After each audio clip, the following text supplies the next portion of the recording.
I took the job because I needed the money. And because I told myself it would be easy. Both of those things were true. Right up until they weren't.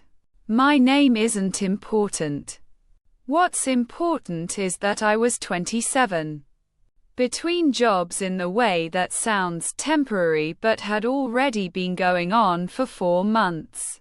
And when my neighbor Helen, a retired school teacher in her mid-70s, asked me if I'd look after her late husband's estate while she recovered from hip surgery, I said yes before she finished the sentence. The arrangement was simple. Helen's husband, Gerald, had died the previous year and left her a property about 90 minutes outside of the city. A large farmhouse on 12 acres. No working farm. Just land and a house that needed someone to walk through it twice a week. Forward any mail. Keep the heat on low to protect the pipes. And make sure nothing had broken, flooded, or been vandalized. She'd been managing it herself since Gerald died, but couldn't make the drive after the surgery.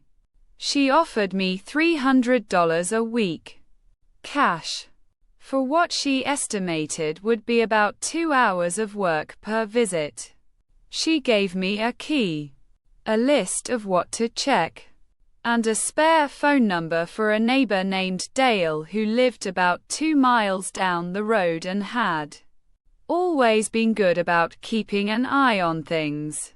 Quote, I drove out the first Tuesday in November. The property was everything you'd expect from that description.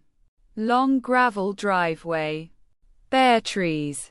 A farmhouse that was large and well built and completely silent in the way that empty houses are. Silent. Different from how a house sounds when the people who live in it are simply out for the afternoon. A deeper quiet. A settled one. I walked through the checklist. Furnace running. Pipes intact. No signs of water damage. Mail collected. 3 pieces. None urgent. I locked up. Drove home. Texted Helen that everything looked fine. Easy money. I told my friend Marcus about it over the phone that night and called myself lucky. The second visit was the Friday of the same week. I let myself in through the front door. Same as before. I'd been in maybe 2 minutes. Hadn't even taken off my coat when I noticed something in the kitchen. There was a mug on the counter. This was not unusual in itself. Helen had left a few things out when she'd last been there. She hadn't been expecting surgery so soon and hadn't done a thorough clean out. A mug on the counter was nothing. But this mug had been used recently. There was a dried ring of tea inside it. The kind that forms when liquid evaporates over a day or 2. Not weeks. Not months. Days. I stood in the kitchen for a moment and looked at it. Then I went through the rest of the checklist. Everything else was exactly as I'd left it on Tuesday. Furniture undisturbed. No signs of entry. Windows latched. Back door locked. I convinced myself Helen had been out here between my visits. She'd said the surgery had gone well. Maybe she'd felt up to a drive. She'd forgotten to mention it. I washed the mug. I don't know why I did that. Some instinct about leaving things tidy. I put it back in the cabinet. I texted Helen that evening. Everything looks good. Were you out here this week by any chance? She replied the next morning. No. Still resting. Doctor says another 2 weeks minimum. Why? I said it was nothing. A mug left out. I probably hadn't noticed it Tuesday. She said, I haven't been in that kitchen in 3 weeks. Hon. I drove out the following Tuesday with a different feeling than I'd had the first 2 times. I noticed I was paying attention to the driveway as I pulled in, looking for tire tracks, footprints, anything that suggested someone else had been there. The gravel was loose enough that it didn't hold impressions well. I couldn't tell. Inside, everything looked normal. I went through the checklist slowly, methodically, room by room. In the second bedroom, a spare room, single bed, quilt folded at the foot. I found the quilt unfolded, spread across the bed, as if someone had slept under it and pulled it back up loosely in the morning. Not thrown. Arranged. With the specific inexact care of someone who doesn't want you to know they've been there but isn't quite careful enough. I pulled the quilt back. The sheet beneath was creased, in the shape of a person. I checked every room after that with my phone in my hand, ready to call someone. Closets. The bathroom. The basement, which was unfinished and smelled of old wood and concrete and nothing else. No one was there. No other signs. I called Dale's number, the neighbor Helen had given me, from the driveway before I drove home. He picked up on the 3rd ring. I explained who I was and that I was looking after the property for Helen. I described what I'd found and asked if he'd noticed any vehicles on the road. Anyone coming or going? There was a long pause. Then he said, "How long has this been happening?"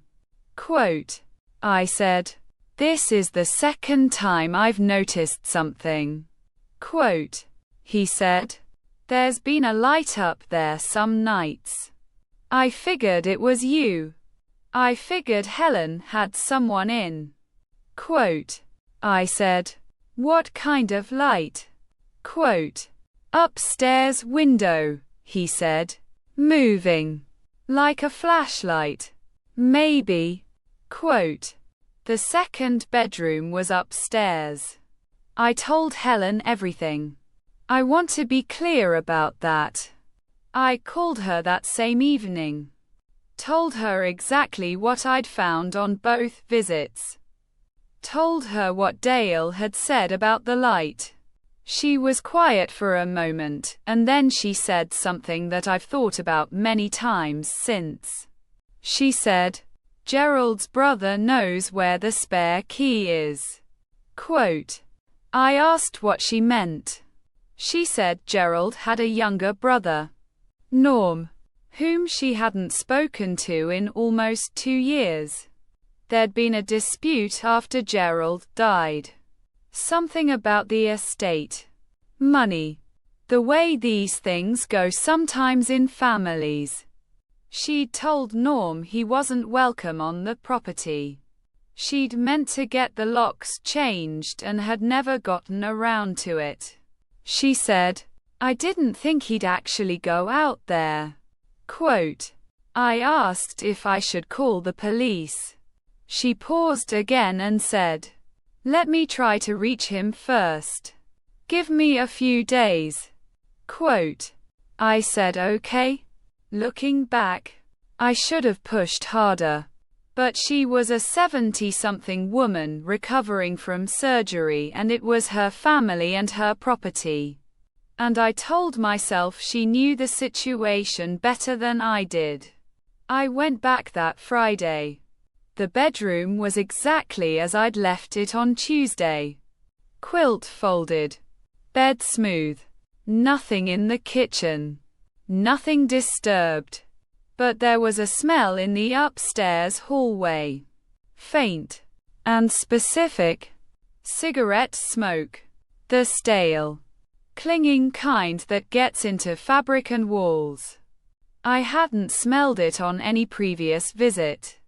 Gerald, Helen had mentioned on the first day, had quit smoking 15 years before he died. I stood in the hallway and I listened. The house made the sounds empty houses make. Settling pipes, the low hum of the furnace, normal sounds, all of them. But I was aware, standing in that hallway, of the size of their house, of all the space I couldn't see from where I was standing, of the basement I'd checked only briefly, of the attic door in the ceiling at the end of the hall that I hadn't thought to look at before. The attic door had a pull cord dangling from it. The cord was swaying slightly. Not swinging. Swaying. The way something sways when it's just been released. I left. I'm not ashamed to say it.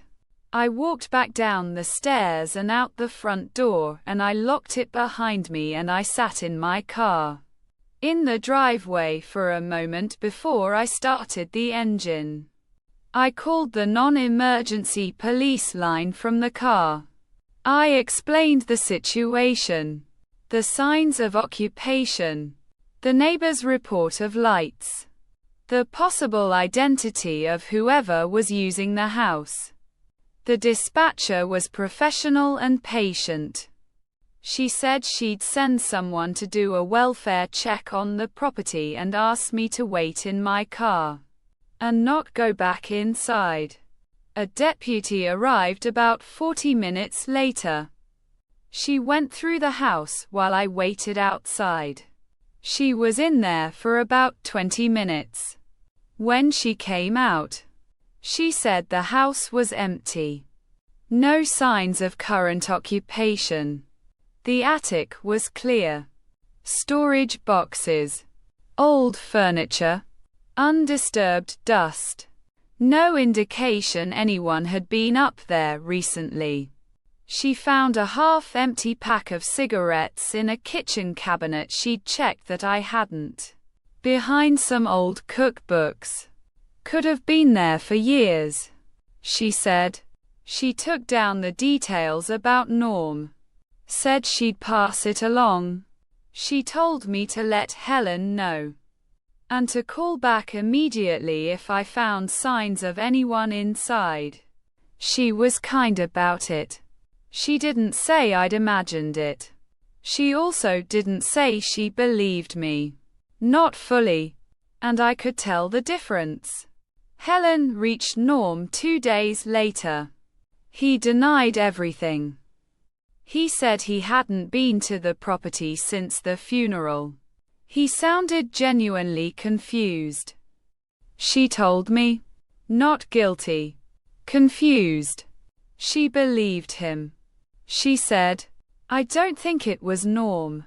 Quote, I asked her who else knew about the spare key.